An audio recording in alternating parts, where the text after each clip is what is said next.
Su mejor amigo es la creatividad y su compañero de vida definitivamente debe de ser el arte. Ese arte que expone en cada proyecto, ese arte que expone en cada emprendimiento y ese arte que expone en cada uno de los trabajos que realiza. Es por eso que tengo el placer de presentar a una nueva edición más de Conversando con Galvez a Javi Díaz. Muchas gracias por estar con nosotros. Gracias a vos, Michael, y a todo el equipo que está aquí presente por la oportunidad de poderles contar un poco más sobre mi historia, sobre las cosas que hago y a todos los que nos están viendo y los que nos están escuchando. Mucho gusto. Claro, no, el gusto es mío. ¿Qué tal? ¿Cómo has estado estos días? Contame cómo está Teus por allá. Gracias por hacer el viaje. Realmente que valoramos ese esfuerzo mucho, créeme.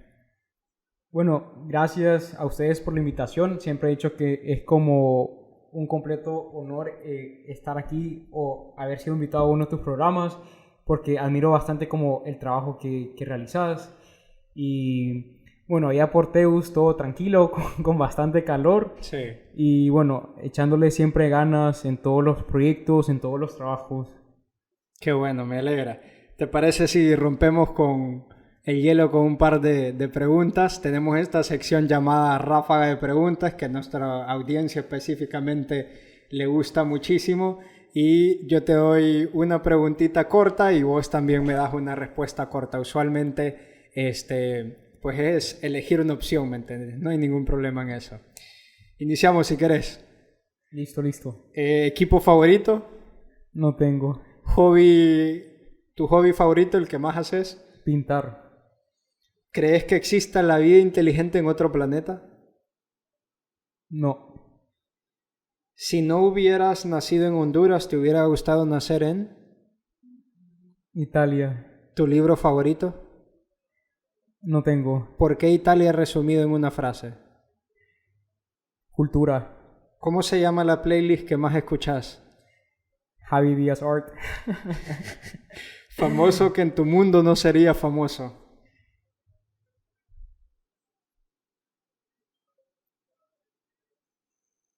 Buena pregunta, me agarraste. No sé qué contestar. Personaje histórico con el que te gustaría conversar. Francisco Morazán. ¿Cuál es la mejor etapa, el colegio o la universidad? Complejo, creo que el colegio. ¿Qué película te hace llorar? Ahorita no te podría decir ninguna en específico. ¿Cuál te hace gozar muchísimo? Tampoco se me ocurre ninguna en específico. ¿Algo en el mundo que esté sobrevalorado? Los celulares. ¿Algo en el mundo que esté infravalorado? El arte. ¿Cómo te definirías? Si yo como Michael te dijera, Javi, no te conozco, describite por favor. Listo, esta sí puede ser más de una palabra. Sí, claro, sí. Ok, listo. Me considero una persona súper creativa, una persona aventurera, una persona súper extrovertida. Sí. Siempre he dicho que el único límite que uno tiene es el que nosotros mismos nos colocamos. Considero que soy una persona bastante soñadora, no me gusta darme por vencido. Me gusta siempre trabajar por esas luchas que a veces las podemos ver como no tan importantes o que muy pocas personas las ven, como el tema de la cultura, el tema del emprendimiento, el tema del arte. Me considero también una persona bastante laboriosa, me gusta mucho el trabajo, me gusta hacer bien las cosas, me gusta siempre enfocarme en las cosas positivas a pesar de las circunstancias o los problemas de la vida, y considero que también soy en parte un todólogo porque me gusta hacer de todo un poco. Sí. Siempre he dicho que hay que contrarrestar como esos estereotipos. Si soy un humano, puedo hacer 1000 cosas al mismo tiempo, con tal que las haga bien, no hay ningún problema. Así como puedo estudiar una carrera, puedo tener un hobby, puedo hacer deporte, puedo hacer arte, y al final creo que eso es como algo súper importante, que hagamos lo que nosotros nos guste. Sí. Siempre haciendo o inspirando o dirigiéndonos hacia el bien, pero soñar en grande y luchar por todos esos sueños. Me considero un completo soñador. Muy positivo. Y aquí viene la parte de la psicología en la que te hablaba anteriormente. Y usualmente hacemos un ejercicio, y disculpen que siempre esté metiendo usualmente ejemplos así, pero cuando estás metido en algo, pues es lo que más fácil se te hace compartir, ¿verdad? Y usualmente en psicología siempre hacemos un ejercicio, ya sea con los pacientes, compañeros o demás personas, que es que se autodescriban, que escriban en una página cuál es su identidad, qué significan ustedes como seres.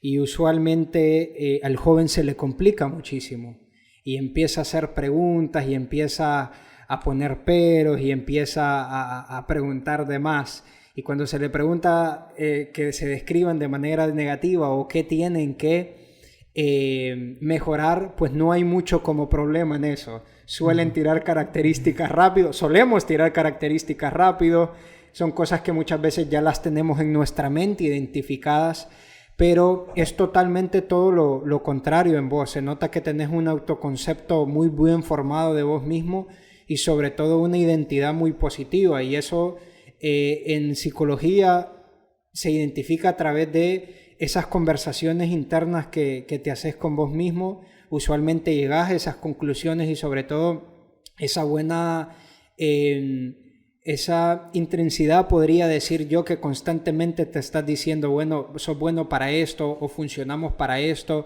o ver el lado de la vida personalmente, ¿verdad?, desde un punto positivo. Usualmente estás en esta constante conversación con vos mismo, o en qué momento tratás de desarrollar y mejorar en este sentido. Bueno, gracias por la pregunta, ahorita la contesto, solo quería agregar algo con la ráfaga de preguntas. Sí, sí. Eso no me gustó mucho, pero está bueno, porque yo siempre pensaba algo, esta como mi manera de pensar, como no tengo cosas favoritas. Es muy raro que tenga algo favorito. ¿Por qué? Porque pienso que así es como el tema, lo asocio con lo que me gusta, con el tema del arte. Okay. Que todo es como tan sublime, todo cambia. Todos siempre estamos como en constante cambio. Entonces yo puedo decir que ahorita me gusta el color rojo, pero puede ser que dentro de un año me gusta el color negro. Entonces yo me puse como en ese pensamiento de no sé si tengo película favorita porque un poco me gusta abstracto. un montón, bien abstracta, que me Sí. gusta el arte abstracto. Sí. Entonces creo que por eso lo asocié de esa manera. Y ya indagando un poco más en la pregunta que me acabas de hacer, sí, considero que cada uno de nosotros siempre somos buenos en algo. Y siento que el primer paso para poder lograr grandes cosas es podernos identificar a nosotros mismos como qué es lo que me gusta, en qué soy bueno, en qué tengo habilidades. Y yo sé que es un poco complicado en esta sociedad que siempre nos pide, y más ahora con las redes sociales, estarnos como comparando. Pero al final yo creo que eso lo podemos atacar con ese pensamiento de, como dicen, el sol es tan grande y podemos brillar todos. Entonces lo importante es como siempre conservar nuestra esencia y reconocer de que sí existe más brillos, pero eso no te limita tu brillo, y que vos puedes lograr grandes cosas si así te lo planteas. Por ejemplo, si sos un artista, si sos un arquitecto, si sos un jugador de fútbol, van a haber un montón o más personas que van a hacer exactamente, bueno, no exactamente, pero las actividades similares que vos haces, pero eso no quiere decir de que vos no tenés una esencia que te hace en particular, Claro. porque ya cada uno somos personas especiales, tenemos cada uno un don, que justamente a eso es como lo que estamos llamados, como poder cultivar ese don que se nos dio desde pequeños, podernos como empoderar, poderlo abrazar y ser feliz con esas habilidades que nosotros tenemos. Y respecto a la otra parte de la pregunta, cuando me mencionaste como que si siempre he sido así y todo esto de positivo, todo lo contrario, más bien considero que este año ha sido un año bastante difícil, bastante conflictivo, pero justamente me he puesto a pensar en eso. Soy una persona que se le ha diagnosticado depresión, trastorno alimenticio, he tenido fuertes problemas conmigo mismo, con temas de autoestima, con temas de reconocimiento, que a pesar, y lo agradezco que me hiciste como esa mención de que sé muy bien quién soy, Sí. pero me costó mucho llegar a ese punto. Todo es un caminar, todo ha sido un proceso, ha sido un largo camino por muchos desiertos, pero a cualquier persona que está escuchando esto ahorita, que se sienta como que tenga algún problema con autoestima, con su percepción física, o que no sabe qué va a estudiar o no sabe en qué es bueno y se siente mal, decirle como eso es normal, a muchas personas nos pasa y que está bien no estar siempre bien, pero que sí es súper importante poder reconocer cuáles son nuestras batallas, aferrarnos a ellas porque es la única forma de poder cambiar. No solo basta reconocerlas, tenemos que hacer algo para cambiarlas. Y créanme que a pesar de que se puedan sentir súper desanimados en ese momento o en estos momentos, créanme que siempre hay como una luz para poder seguir adelante. En este sentido, Javier, Javi, perdón, lo que comentás, se me vino una frase que siempre traigo a colisión yo y siempre mantengo en mente, porque me ayuda mucho a mi autoconcepto y a fortalecer mi identidad también. Y es que, y la autoestima sobre todo, y es algo demasiado práctico, que por ahí la gente diría, wow, es hasta un tanto absurdo, pero yo creo que tener como recordatorios en nuestra mente, en nuestro estilo de vida, en nuestro día a día, yo creo que es muy importante. Por ejemplo, yo siempre me digo, no soy tan importante como me puedo imaginar. Porque muchas veces entramos a un lugar o estamos haciendo un proyecto o logramos algo y nos empezamos, algo que menciono siempre también, como a vivir esa película, ¿me entendés? Y a darnos más importancia desde el lado negativo que de lo que en verdad debemos de darnos, ¿me entendés? Entonces, siempre digo, no todo mundo tiene los puestos ojos en mí, no todo mundo está atento a qué voy a hacer o qué voy a decir, ¿me entendés? Como bajar esa línea de al final no sos tan importante como tu ego quiere hacerte creer, ¿me entendés? Entonces, ¿qué cosas prácticas te ha funcionado a vos en ese sentido que hablas de poder fortalecer una identidad y un autoconcepto?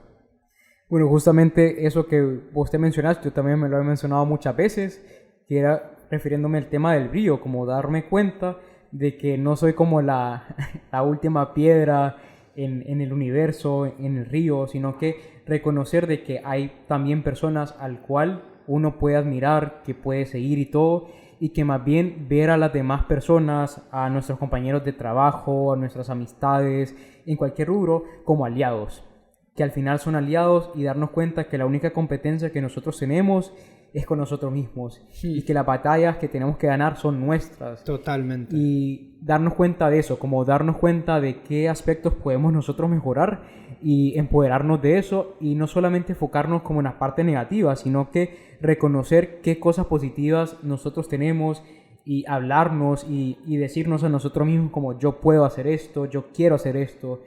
Y yo tengo una frase que utilizo en mi marca de arte que es: para poder solamente hay que querer, porque ya cuando uno tiene ese ánimo de querer mejorar, de querer ser una mejor versión de uno mismo, de querer alcanzar un proyecto, de querer cumplir una meta, la va a poder alcanzar, porque el querer es el reconocimiento de nosotros mismos de saber, ok, es mi debilidades, es mi naturaleza como humano, lo puedo lograr, y reconocernos siempre esto, ¿verdad? Que siempre va a haber alguien que lo puede hacer mucho mejor que nosotros, pero eso no quiere decir que lo estamos haciendo mal, sino que ese somos nosotros y cada uno es una persona, cada uno es alguien, es un ente único, un ente especial, y todos tenemos como un propósito diferente en esta vida. Como alguien tan romántico en el sentido de este idealismo que nos da el arte, eligió algo tan pragmático como lo son las leyes y el derecho. Y con esto no quiero que se me vayan a enojar los abogados, muchos compañeros y amigos abogados. No es que las leyes no traen su lado romántico y su lado del arte, por decirlo así, pero nosotros sabemos que hay un mundo de diferencia entre el idealismo del arte y la romantización de todo esto con el pragmatismo de las leyes. ¿Cómo encontrás ese gusto y esa esencia para inclinarte hacia ese lado? La verdad que son mundos completamente diferentes, opuestos. Yo también me he hecho esa pregunta, pero era justamente lo que les mencionaba al principio, como reconocer de que teníamos que romper cajas, tenemos que romper parámetros, pensar fuera de esta caja pensar fuera de los estereotipos, como no solamente porque yo soy abogado o estudié una carrera universitaria para hacerlo, no quiere decir de que me tengo que limitar y que no puedo ser artista. No quiere decir de que solamente porque yo soy abogado tengo que hablar así todo serio y que andar con corbata o trabajar en los juzgados y ser un juez. No. O sea, yo puedo ser abogado, pero también puedo ser artista, también puedo ser locutor, también puedo tener un podcast, también puedo jugar fútbol, también puedo cocinar, puedo hacer tantas cosas. Porque al final lo que sí he notado, que ahí es donde lo complemento, es que uno mismo se pone los propios límites. Y con tal de que uno haga como las cosas con bastante amor, con bastante dedicación y que le dediques tiempo, puedes hacer todo lo que querrás. Y puedo ser ahorita abogado, pero yo no sé si dentro de 10 años solamente voy a ejercer la parte artística. Wow. O yo no sé si en 20 años voy a ejercer ambas cosas. O me voy a especializar en derecho para los artistas, en temas de propiedad intelectual. Entonces, ¿por qué limitarse, verdad? ¿Por qué limitarse? Yo siento que la única limitación que tenemos, lo único seguro es la muerte. De ahí creo que hay muchas cosas que están en nuestras manos, que podemos hacer, que están en nuestro control, y animarlos como a eso, que no se limiten. Hemos vivido en una sociedad por muchos años que nos han enseñado a que tenemos que estudiar lo que nuestros papás estudiaron, que tenemos que trabajar en la empresa o en el negocio de la familia, que si no tenemos tanta edad no podemos tener tal cosa, tal lujo, tal beneficio. No, o sea, creo que estamos en una época donde nos damos cuenta que somos merecedores de muchas cosas y que la única limitancia o el único límite que tenemos es el que nosotros mismos nos querramos colocar. Sí. Vamos a entrar en una etapa de la entrevista que me gusta muchísimo, que creo que con Javi va a ser un poco más extensa, porque Javi ha fundado como 2 empresas, está involucrado en otros proyectos también, entonces vamos a ir hablando de bloque en bloque acerca de esos proyectos que realmente me emociona muchísimo, porque al final el enfoque no solo es mostrar ese lado biográfico, ¿me entendés? Esa historia del invitado, de la persona que está con nosotros, sino que también hablar y que haya la audiencia de Conversando con Galvez y también todas las personas nuevas que nos están viendo puedan conocer un poco más de esos proyectos. Me gustaría que iniciemos con Imagina. ¿Cómo nace Imagina? ¿Cómo se empieza a crear o a desarrollar ese fundamento del proyecto, ¿verdad? Para poder poner en ejecución todas estas bonitas actividades que hoy en día están haciendo. Bueno, para compartirles un poco, Imagina, ¿qué es Imagina?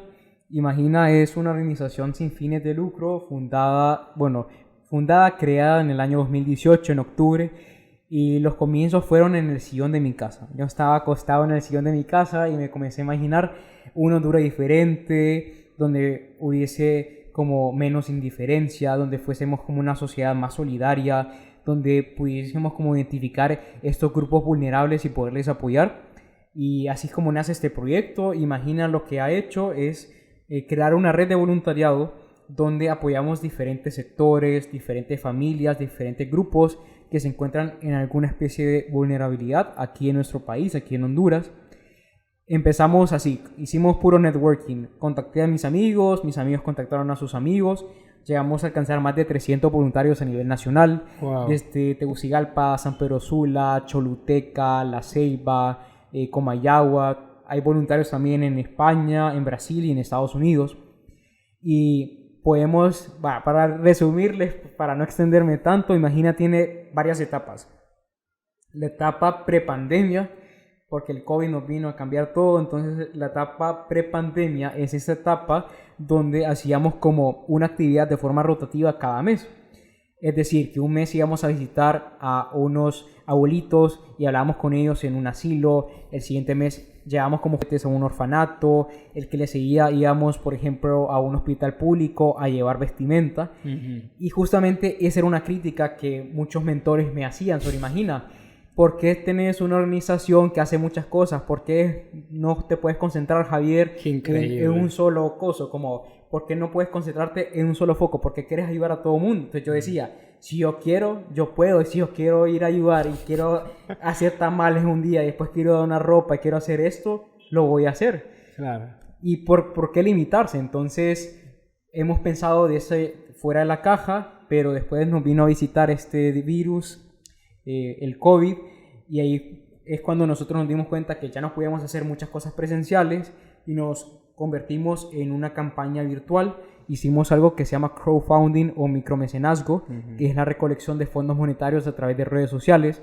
Esto también se hace, por ejemplo, cuando tenemos un familiar enfermo, lo hemos visto, o que se quemó una escuela o algo así, que se utilizan páginas como GoFundMe o Abrazos. Entonces, así empezamos. Y el propósito fue recolectar donaciones de bioseguridad para el personal médico de los hospitales públicos. A esa campaña la llamamos Imagina desde casa. Esa fue nuestra segunda etapa de Imagina. Hemos logrado apoyar a más de 9 hospitales públicos a nivel nacional. Wow. Y nos llegaban historias de enfermeras que nos decían, por ejemplo, como que cortaban manteles plásticos para hacer su traje porque no tenían equipo. Increíble. O doctores que nos decían que o que tenían que racionalizar la leche de sus hijos, bebés, para poderse comprar su equipo, porque nos decían como, ¿de qué me sirve contagiarme del virus si me voy a morir y quién va a alimentar después a mis hijos? Wow. Entonces me veo una necesidad de reducir los alimentos de ellos para poder comprarme el equipo necesario para poder atender a los pacientes y siempre estar ahí para ellos. Y son esas historias que nos fueron marcando. Después nos dimos cuenta de que entramos no solamente a una recesión de salud en nuestro país, sino que también en una crisis económica, una crisis política, una crisis social, y que uno de los grupos más vulnerables son los 9 grupos étnicos culturales de nuestro país.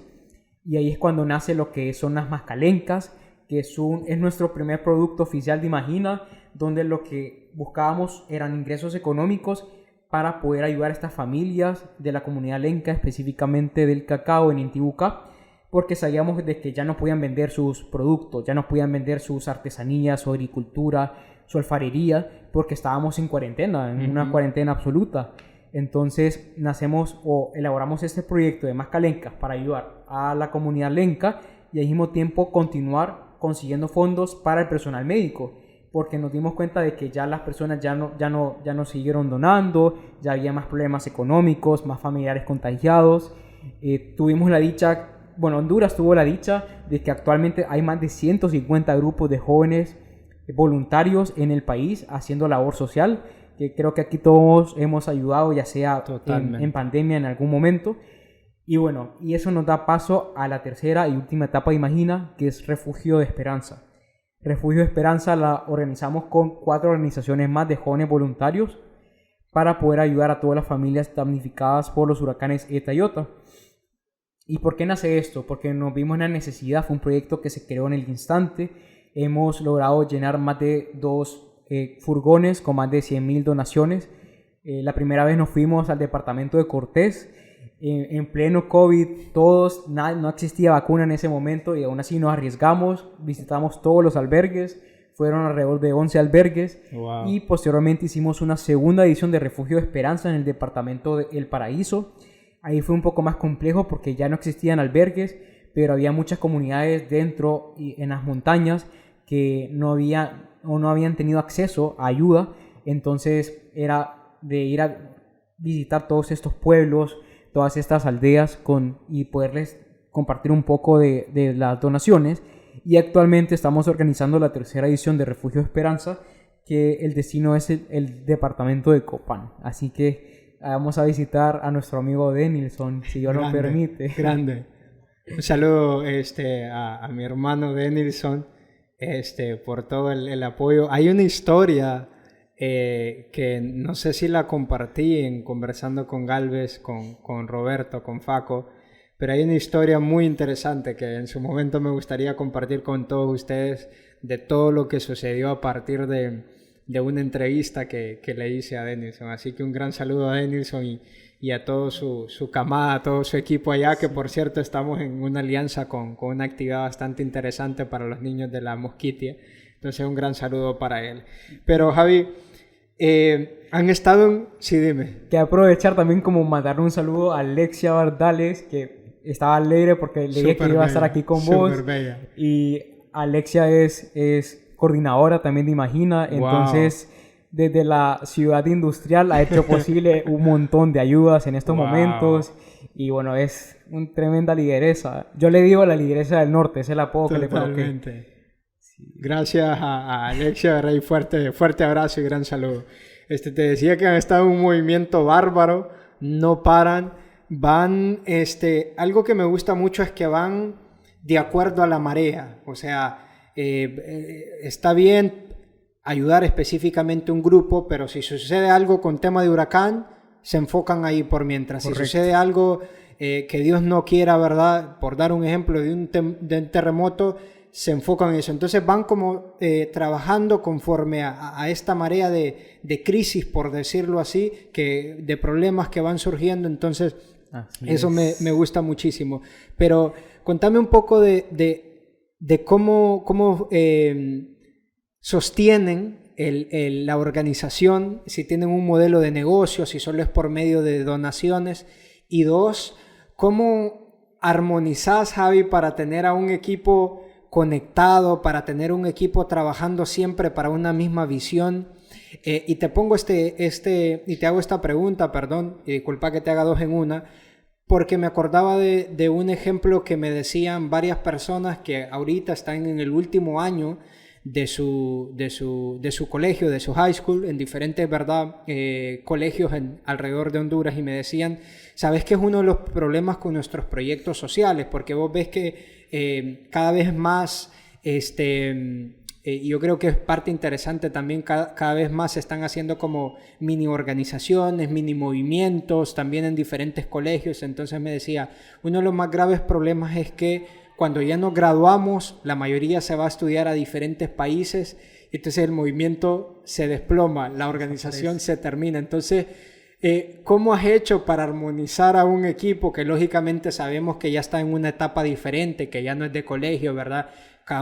Muchísimos de ellos han de ser profesionales, otros todavía estudiando en universidades, pero ¿cómo ha sido ese proceso para armonizar de la mejor manera ese equipo? Listo, gracias por las preguntas. Contestando la primera, el tema de cómo hemos subsistido, cómo ha sido nuestro financiamiento. Al principio sí empezamos con donaciones, todo lo manejábamos con donativos. Después desarrollamos nuestro modelo de negocios, que es a base de crear nuestros propios productos. Y el primero que hemos lanzado son las mascalencas, que son estas mascarillas que, aparte de seguir ayudando o realizar labor social, nos generan ingresos económicos para colaborar con estos otros proyectos, como el tema que les mencionaba del personal médico, el tema también de la comunidad lenca. Entonces, sí, ese es un problema que tenemos aquí en Honduras, que pensamos que tener una organización, una fundación, simplemente que todo tiene que ser de gratis. Pero, ¿y de dónde salen los fondos para pagar las cosas? ¿De dónde salen las ayudas? Porque eso sí, el hondureño, es cierto, puede ser muy servicial, puede colaborar, pero tenemos que darnos cuenta de que somos un país con bastante precariedad. Entonces tenemos que ser conscientes de que aquí no conseguimos ayuda así de fácil, porque la misma sociedad te dice, ¿cómo te voy a ayudar si yo ocupo ayuda más bien? O sea, ¿cómo te voy a donar una caja de pañales si yo apenas me ajusta mi salario para pagar los pañales de mis hijos? Claro. ¿O cómo voy a venir yo, aunque tenga la intención de colaborarte con medicamentos, si mi mamá está en un hospital contagiada de COVID y no sé ni siquiera cómo pagarle los medicamentos?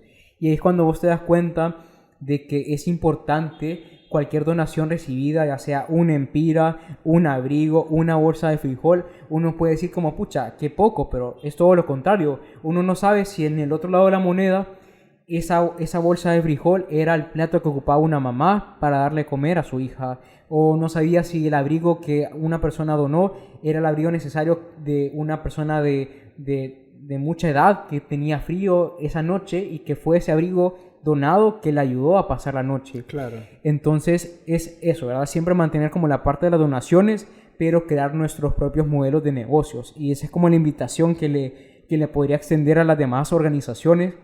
En Honduras pasó algo muy curioso, esto lo hago como paréntesis súper corto. Antes de la crisis de la pandemia, en Honduras solamente existían como 10 grupos de jóvenes voluntarios.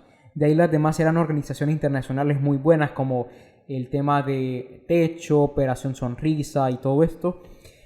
Y nos dimos cuenta de algo, que entramos a pandemia, nos dimos cuenta de que por muchos de nuestras autoridades faltó mucho liderazgo, mucha toma de decisiones. y que fuimos nosotros los jóvenes que hemos dicho no nos vamos a quedar con los brazos cruzados, lo vamos a hacer nosotros. Sí. Y se crearon 70 organizaciones. Posteriormente viene otra nueva crisis, ETA y OTA, y se crearon el resto. Y es como increíble lo que acabas de mencionar. Somos más de 150, 140 organizaciones de jóvenes voluntarios a nivel nacional. Creo que eso es un fenómeno que nunca lo había visto yo en otro país. Tanta iniciativa juvenil para poder hacer algo por su propio país. Y es algo de admirar. Entonces todos los que formamos parte o los que forman parte de estos grupos, como brindarles el sombrero por tener ese liderazgo que tal vez un adulto de 50 años en un superpuesto en estos momentos tuvo que haber hecho algo por Honduras y se quedó con los brazos cruzados. Y respondiendo a la segunda pregunta, el hecho de cómo hacer para seguir avanzando con el tema de los voluntarios y todo, yo siempre he dicho que las puertas están abiertas y es algo de reconocer lo que acabas de mencionar, que hay muchas personas que tienen que irse del país para buscar una mejor oportunidad para estudiar o por otros motivos. También el tema de que hay muchos jóvenes voluntarios que estaban en la escuela, ya cuando van a la universidad tienen que cambiarse de ciudad y todo. Es reconocer de que siempre se puede ayudar. Eso es algo que yo siempre le digo a la familia Imagina, cualquier ayuda es más que bienvenida. Posiblemente por temas de salud o por temas familiares no nos permiten o no podemos hacer actividades físicas por temas del contagio, pero créanme de que ustedes compartiendo una publicación ya están haciendo algo increíble. Totalmente. Porque eso no es vanagloria, eso es el hecho de que si en el mundo se comparten cosas negativas, ¿por qué no compartir cosas positivas? Así y yo creo es. que los buenos somos más, y reconocer eso, que tal vez vos puedes decir como solo es una publicación de una invitación a donar, pero no sabes si uno de tus seguidores o uno de tus amigos estaba buscando una página o alguien cercano para poder donar una bolsa de ropa, por ejemplo, que tenía. Sí. O no sabes, por ejemplo, que tal vez un mensaje de tu organización que te brinde esperanza era que alguien quería escuchar para formar parte de esa organización o para ayudar. Entonces creo que ser conscientes de nuestra realidad y saber de que tenemos que ser abiertos. El tema del voluntariado es un tema muy propio. No es un trabajo remunerado de 7 a 5 de la tarde. Sí. Tenemos que ser conscientes de que puede ser de que hay momentos que el mismo equipo se sienta desanimado, puede ser de que el mismo equipo se sienta triste, que esté pasando algún voluntario en un problema familiar, psicológico, y es ser bastante empático, poderlo comprender, poder estar ahí para brindarle la mano y esperar cuando la persona o las personas se quieran reintegrar y tener siempre las puertas abiertas. Yo creo que eso es súper importante reconocer, que el voluntariado es algo que le nace o les nacen a las personas del corazón y es algo que se hace con mucha voluntad a pesar del escenario complejo que vivimos en nuestro país, con mucha precariedad, con muchas crisis, con muchas necesidades. Clave. Me interesa mucho también poder darle de manera concreta, ¿verdad? Y cómo podrías vos, con un poco más de experiencia, el networking que mencionás, cómo puedes ayudar a orientar a otros jóvenes que están queriendo crear sus plataformas, sus organizaciones, o personas que ya están, ¿verdad?, con un par de años trabajando en sus organizaciones. ¿Qué le recomendarías para crear un modelo autosostenible o crear un modelo de negocios que pueda servir también como fondos para la organización? Y comentarles también después cómo te podemos encontrar por redes sociales, y también invitar a los jóvenes para que, si quieren hacer perfectamente voluntariado, que lo hagan a través de tu plataforma. Listo. Bueno, lo primero que les podría decir es que si ustedes tienen una idea, aviéntense y háganla. Creo que eso lo más difícil es tomar la iniciativa para empezar. Y ya cuando uno empieza, las cosas se van dando poco a poco. Posiblemente van a encontrarse en el escenario que no todo va a salir como a usted le gustaría que salga, pero por lo menos ya lo hicieron, ya empezaron. Y ya cuando uno ya empieza es muy difícil echarse para atrás. Entonces, si ustedes quieren crear una organización, un grupo de voluntariado, un grupo de ayuda, háganlo. Y créanme que siempre va a haber alguien, va a haber un grupo, van a haber otras personas que van a estar como pendientes para poderles brindar una mano de apoyo, poderles ayudar. Lo otro que es súper importante es reconocer de que las organizaciones no solamente se manejan del tema de voluntariado y del muchas gracias, sino que también hay que pensar en el tema económico, eso es súper importante. Y eso es como decía Michael, como creando este modelo de negocios. Y el modelo de negocios, algo que es primordial, es poder empatizar lo que ustedes están haciendo. Porque a mí me puede gustar algo, a mí me puede gustar la mascarilla que yo acabo de inventar, pero yo no sé si al público le va a gustar, yo no sé si va a ser funcional. Entonces es súper importante que ustedes identifiquen si a las demás personas, ya sea a través de encuestas, a través de entrevistas, hasta por grupos de WhatsApp, ustedes pueden hacer una pregunta como, hey, mira, tengo esta organización y quiero hacer este producto o quiero ofrecer este servicio, ¿lo comprarían, lo utilizarían? Y ahí ustedes sacan un mapeo. También pueden investigar, por ejemplo, como que ustedes tienen que crear como un perfil de su cliente. Si va a ser hombre o va a ser mujer, si es unisex, cuál es como el rango de edad de las personas que le han dicho que sí lo comprarían, en qué lugar lo comprarían, cuál sería como el modelo, cuál sería como la forma de pago. Y es cuestión de organización, es cuestión de empatizar lo que ustedes están haciendo, porque cualquier crecimiento, ya sea de una organización o una marca o algo lucrativo, es importante empatizar, porque para lo que para mí es funcional o lo que para mí es bonito o es interesante, yo no sé si para las demás personas lo es. Entonces es súper importante poder comunicar lo que nosotros estamos haciendo y tener un feedback y no enojarnos cuando nos critiquen, más bien dar gracias y más bien pedir recomendaciones, pedir ayuda y créanme que con eso ustedes van a poder como avanzar bastante en ese sentido. Y bueno, encontrarnos en redes sociales, nos pueden encontrar como @imaginahnd, desde Instagram hasta TikTok. Estamos en todas las redes sociales. Instagram es nuestra red como principal. Siempre he dicho que es como nuestro currículum vitae de la actualidad. También estamos en Facebook, estamos también en Twitter y estamos en TikTok. Entonces, dependiendo del contenido que les gustaría consumir, nos pueden encontrar en cualquiera de estas redes sociales. Y como siempre decimos en nuestro eslogan, imagina una Honduras sana, una Honduras sin barreras y donde todos podamos colaborar entre sí y de esta manera como seguir apoyando a nuestro país que ocupa de bastante apoyo de nosotros los jóvenes. Sí. Pasemos a otro emprendimiento tuyo, que sé que te apasiona mucho el arte abstracto.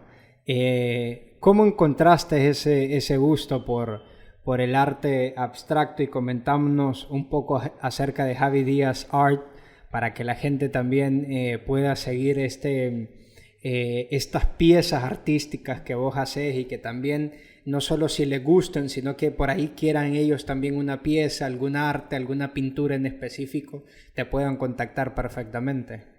Listo, bueno, ahorita se cierra el Javi Social, se abre el Javi Creativo, no bromas. El Javi Creativo está en todas, definitivamente. Ustedes pueden hacer todo lo que ustedes quieran, eso es como algo súper importante que yo siempre lo he dicho, el límite uno se lo coloca, la verdad. Bueno, Javi Díaz Art es mi marca personal de arte y ahora también de ropa que creé en el año 2017.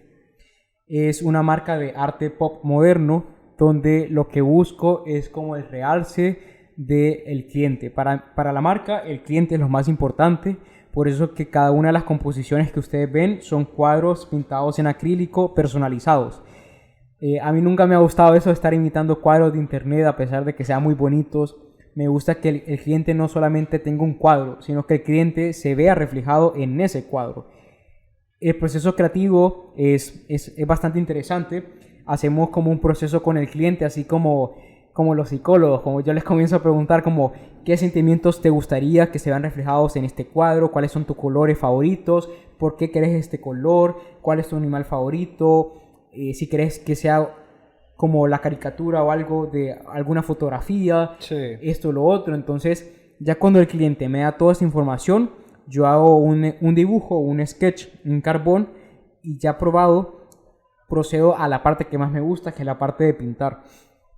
Y al final yo le entrego al cliente el cuadro con una breve explicación, una dedicatoria, donde dice como este color es utilizado porque representa estos sentimientos, wow, esto y esto y lo otro, y eso te crea un sentimiento de identidad, y aparte de identidad, un sentimiento de personalización, No es lo mismo de que a uno le regalen un cuadro comercial a que te regalen un cuadro de tu abuelita con tus colores favoritos y esto y lo otro. Entonces, eso es como, siento que uno de los pilares es como el valor agregado de Javi Díaz Art, el tema de la personalización. Wow. Y bueno, a mí el tema del arte nunca me gustó ser protagonista.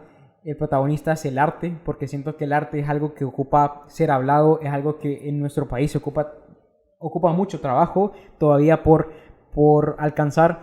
Entonces, eso es algo que me gustaría compartirle, ¿verdad? Que para mí el cliente es como ese eslabón principal del arte, y es por eso que siempre hago 3 publicaciones. Una publicación de la composición explicada en etapas.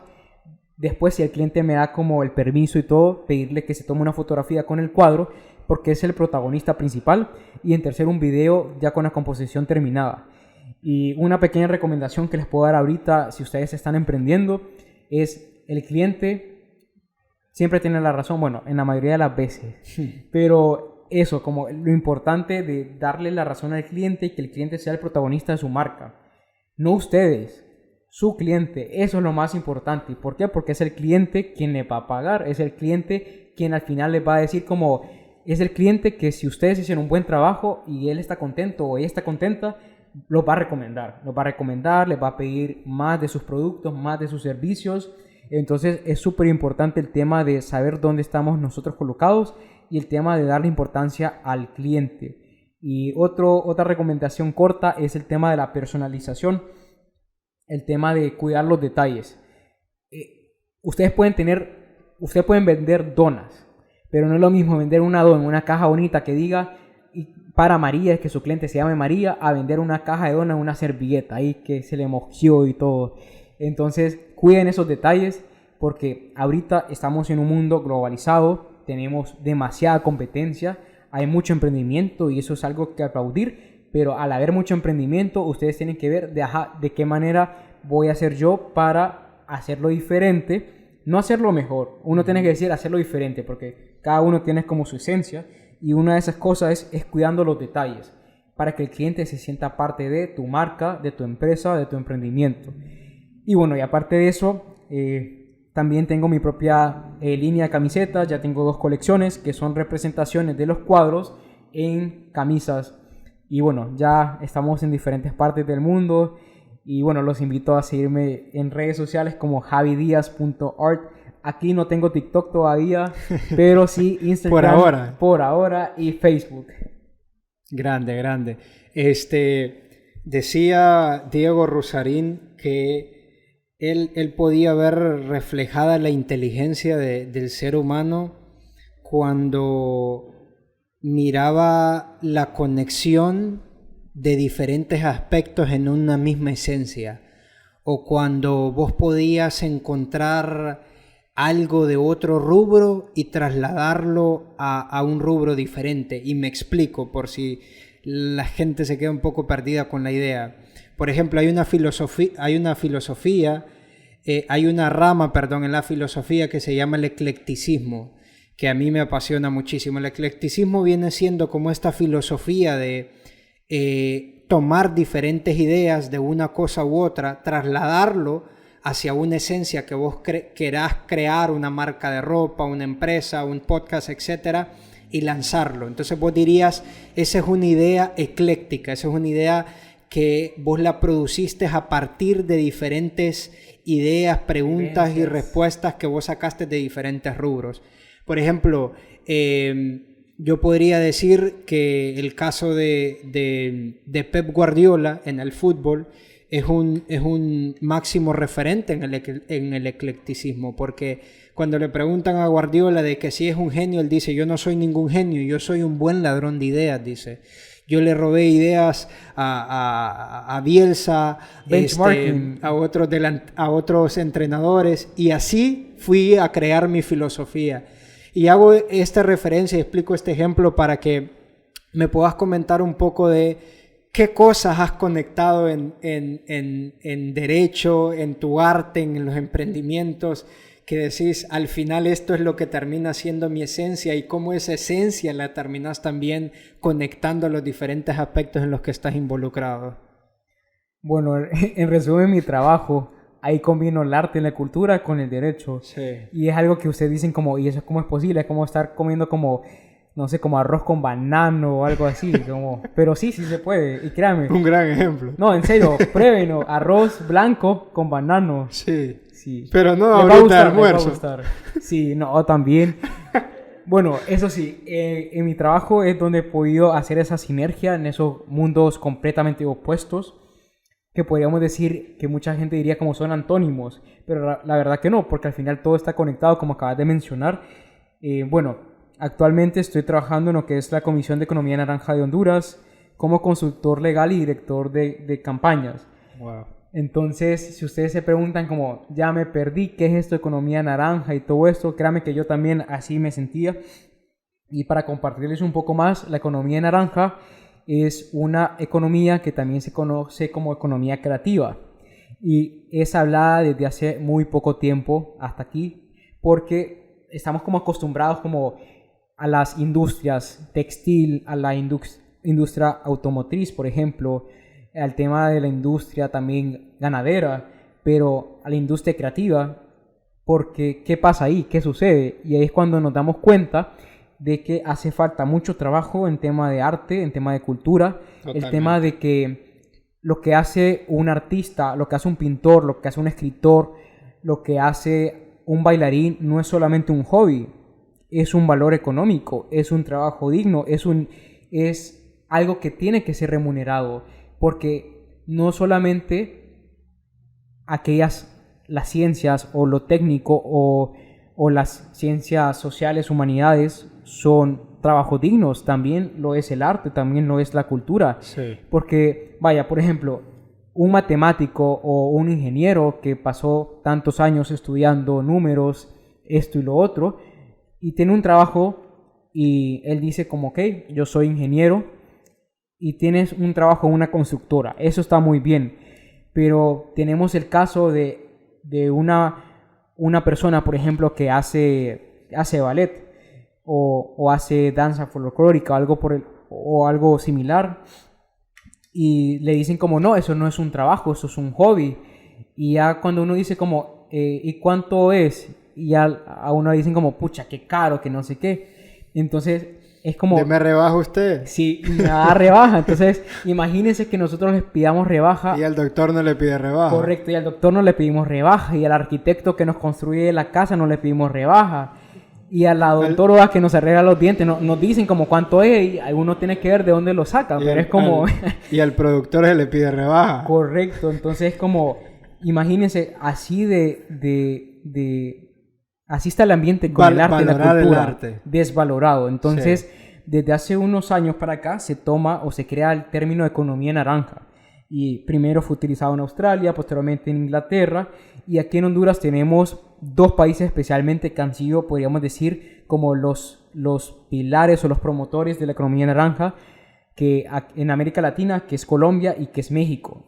Solo pongámonos a pensar en estos artistas, en estos músicos, en estas playas, en todos los pintores que tienen estos dos países. Bueno, ahorita Frida Kahlo, Shakira, Juanes, o sea, la danza que tienen, el tema de la música, los corridos en México, y ahí nos damos cuenta la importancia que ellos le han dado a la economía naranja, que es esta economía de la creatividad, que es esta economía de que te habla sobre todo lo que tiene que ver con la creación, con los inventos de la humanidad, con cómo es posible que todo lo que pasa en nuestro cerebro lo hacemos un trabajo. Ahí estamos hablando de economía naranja.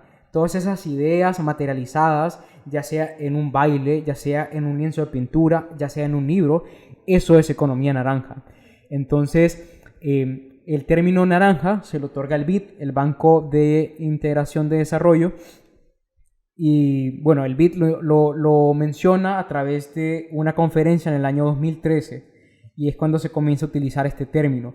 Y aquí en Honduras se crea lo que es la Comisión de Economía Naranja en el año 2018. Ha sido una comisión de transición. Posiblemente este año se concluye con el propósito de crear políticas públicas en favor de estas minorías, de estos artistas, de estos emprendedores, en crear campañas de concientización sobre qué es la economía naranja, qué es la propiedad intelectual, bueno, creo que por ahí muchos hemos escuchado que la educación es el arma más letal que puede tener un país. Un país educado es un país que puede salir adelante.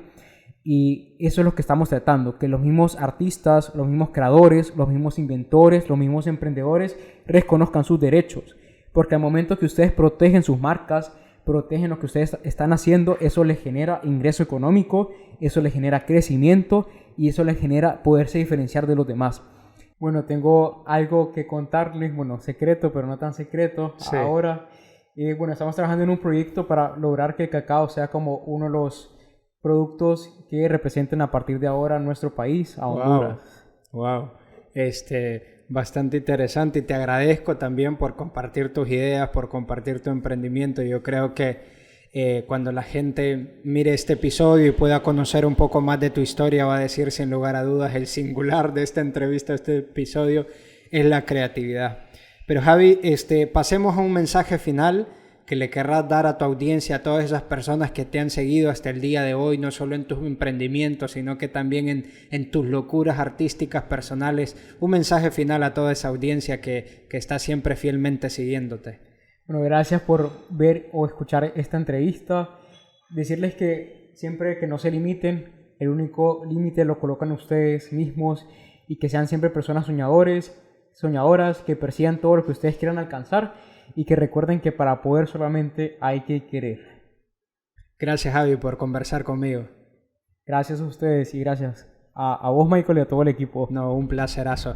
Gracias a nuestros patrocinadores por colaborar siempre con nosotros. Gracias por todo el apoyo que nos han brindado. Y sobre todo gracias a ustedes que están fielmente edición a edición siguiendo Conversando con Galvez y siguiendo también a cada una de las plataformas de nuestros invitados. Así que les agradecemos muchísimo. Hasta en otra edición más de Conversando con Galvez.